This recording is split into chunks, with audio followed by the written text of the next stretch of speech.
Koto moinerike kobuitogo gongebe ayuara ngesera iborene polonoi kopekwana eutakwapna ko Uganda aimony Jacob Olanya. Retired Major General Jim Muhwezi minister lepolo kitakironu ka ayuara koto makwapna ko Uganda nepeka Inspector General ka police ngeside bale ebeit kesaine rakini kedakwap kanwaiti jeniki na kwap nutupitono euta Uganda aimony Jacob Olanya.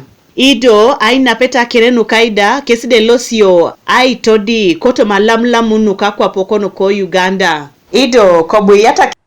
The final burial program will be released after election of a new Speaker of Parliament. The process of electing a new Speaker is ongoing.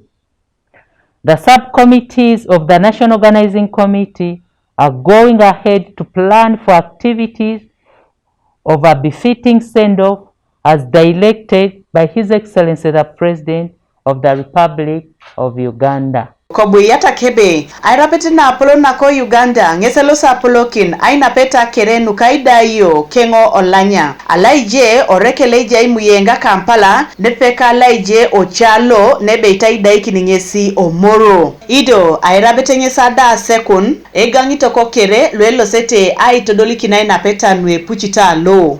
As chairperson of the National Organizing Committee, I have delegated Honorable Hilary Onek to work with the ministers from Acholi sub-region to engage with the cultural and political leaders in Acholi for their input in the burial arrangements. Abuda yata kailip ateker adumna inapakin eutai mon Jacob Olanya narai araingesi etunganan lamina ipuch ai morikikina idom minano yake kwap.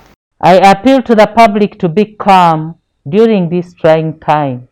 Right Honorable Jacob Olanya was a man of peace, a unifier, and a statesman who worked for stability and transformation of this country. I call upon all Ugandans to promote unity and continue praying for him.